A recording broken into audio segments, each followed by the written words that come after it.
चलिए ठीक है बाबू। यहाँ देखो ध्यान दो, आपको 9 लेसन तक की पढ़ाई हो चुका था, है ना। अगला जो आपको लेसन है यह 10वां लेसन है बाबू, जिसका नाम है अधिनायक। जिसका नाम क्या है? अधिनायक। यह आपका 10वां लेसन है, याद कर लीजिएगा। यह आपका जो लेसन है, यह एक्सरसाइज जो आपका है यह 10 है बाबू, ठीक ना। देखिए यह जो अधिनायक जो कविता है, इसको लिखने के काम किए हैं रघुवीर सहाय। लिखने के काम कौन किए हैं बाबू? रघुवीर सहाय, है ना।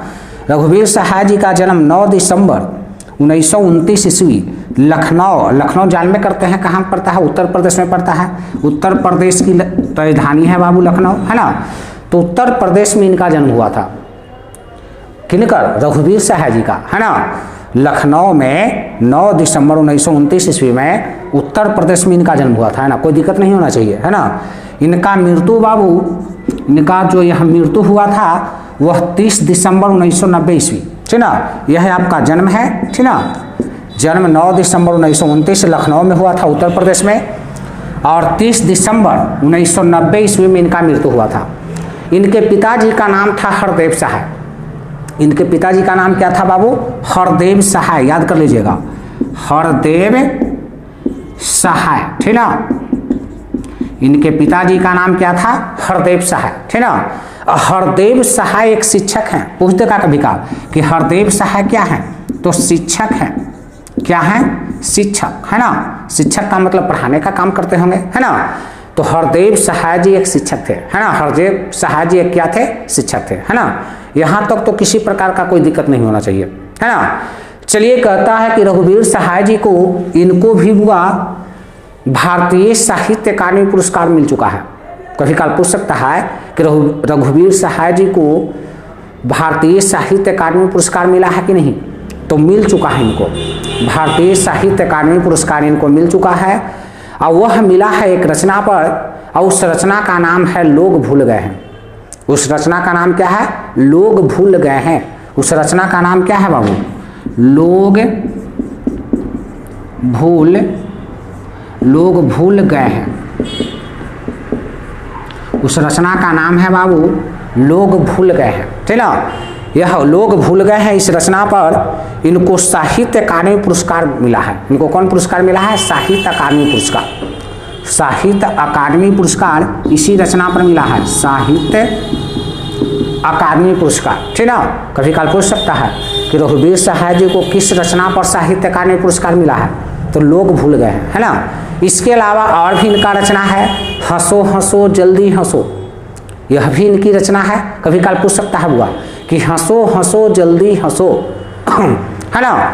यह जो रचना जो है किनके द्वारा लिखा गया है? तो रघुवीर सहाय जी के द्वारा लिखा गया है ना।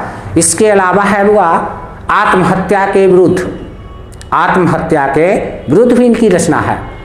फिर उसके अलावा है सीढ़ियों पर धूप, सीढ़ियों पर धूप, है ना। सीढ़ियों पर धूप में भी कह सकते हैं, सीढ़ियों पर धूप में, है ना। तो यह इनकी भी प्रमुख रचना है। और आत्महत्या के विरुद्ध जो है यह प्रमुख इसलिए है बाबू, आत्महत्या के विरुद्ध,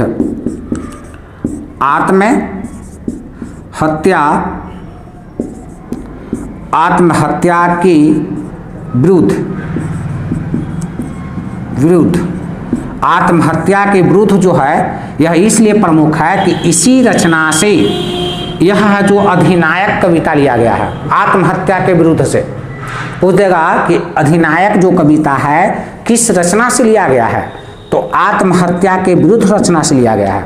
आत्महत्या के, यहाँ पर याद कर लीजिएगा, आत्महत्या, ये दोनों एक साथ लिखिएगा, ठीक ना। आत्महत्या के विरुद्ध, आत्महत्या के विरुद्ध एक ऐसी रचना है, और इस रचना पर इनको, इस रचना पर आत्महत्या के विरुद्ध जो यह रचना है, यह रचना है जो अधिनायक कविता है, जो इसी रचना से लिया गया है, ठीक ना। चलिए तो यह जो अधिनायक कविता जो है बाबू, अब इस पंक्ति को समझिए, ठीक ना। यह जो पंक्ति है इसमें एक व्यक्ति रहता है हरिचरना, वह बेचारा गरीब आदमी रहता है, और वह आदमी जो है बेचारा अपना भाग्य उसको ठिकाना नहीं रहता है, और वो भारत की भाग्य का निर्माण का गाथा गाता है। भारत भाग्य विधाता, है ना। जनगण मन अधिनायक की जय हे भारत भाग्य विधाता।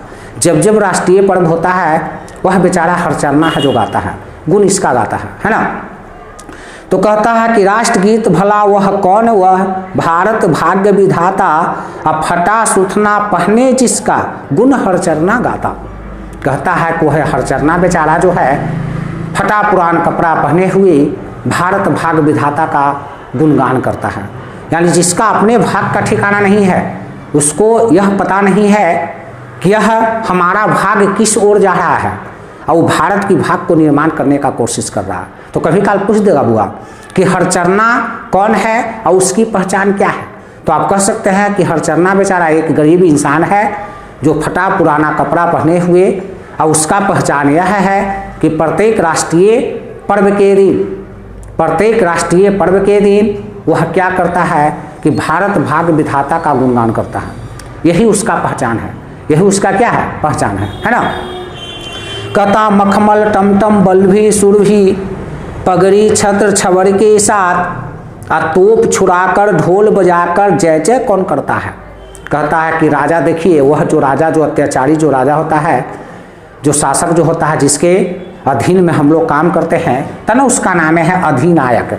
अधिनायक के मतलब सत्ताधारी राजा, जिसका शासन हो हाथों में, उसी का नाम है अधिनायक। उसी का नाम क्या है, कभी काल पूछ सकता है बाबू, हेडिंग से क्वेश्चन पूछ सकता है कि अधिनायक क्या है, या कह सकता है कि अधिनायक कौन है। तो जिसके हाथों में सत्ता का बागडोर होता है उसी को कहते हैं अधिनायक। उसी को हम क्या कहते हैं, अधिनायक कहते हैं, है ना। तो कहता है कि वह मखमल के टमटम पर, टमटम का मतलब रथ समझिएगा, और टमटम का मतलब ई टमटम नहीं समझना, ई टमटम पर आएगा राजा, वह रथ रूपी टमटम पर आता है ना। अब मखमल उस पर बिछा हुआ रहता है ना। कहता है उसके अगल बगल में इर्द गिर्द में चौकीदार रहता है ना, जिसको देखभाल करता है। देखिए कि ऐसे ऐसे करके पंखा हो की रहता है कभी काल, है ना, खड़ा रहता है रक्षक के रूप में, है ना। तो कहता है कि वह सब आएगा, पीछे से आदमी है जो उसके नाम का ढोल बजा के जयगान करता है। और जयगान करने का अर्थ तो है कि उसके नाम के डर का खाली आप जयगान कर रहे हैं, सही से आप जयगान नहीं कर रहे हैं, है ना। लिखा है देखिए आगे पंक्ति में, पूर्व पश्चिम से आते हैं नंगे बूचे नरकंकाल, सिंहासन पर बैठा उसके तमके कौन लगाता है। कहता है कि पूर्व पश्चिम से नरकंकाल बेचारा आता है, जो उसका जो जीवन है कंकालों का जीवन बना हुआ है। कंकाल का मतलब हड्डी का होता है, लेकिन वह बेचारा तो मरा हुआ हड्डी नहीं है, लेकिन पूर्व पश्चिम से इतना दुबला पतला है, उसके शोषण इतना किया गया है, वह कंकाल की भांति हो गया है।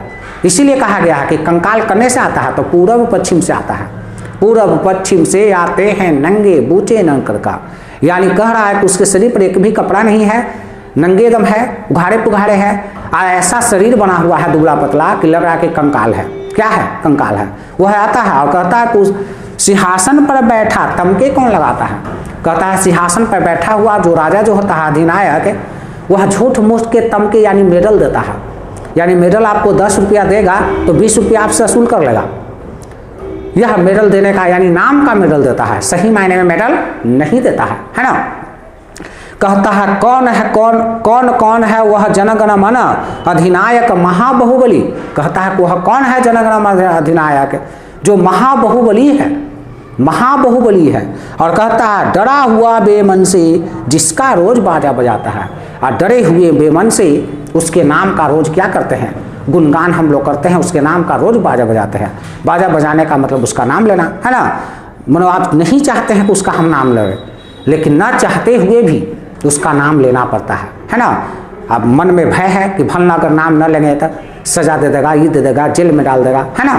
तो यह उसके नाम के डर का जयगान हम लोग करते हैं, और उसी का वैसे व्यक्ति को ही हम कहते हैं अधिनायक। वैसे व्यक्ति को ही हम क्या कहते हैं, अधिनायक कहते हैं बाबू, है ना। जैसे एक में क्वेश्चन है, क्वेश्चन आपसे पूछेगा, कहेगा कि हरचरना कौन था, तो एकदम स्पष्ट है कि हरचरना बेचारा एक गरीब इंसान था। और कहता है उसका पहचान क्या है, तो कहिएगा कि प्रत्येक राष्ट्रीय पर्व के दिन वह बेचारा जनगण मन अधिनायक जय हे भारत भाग्य विधाता का गुणगान करता है ना।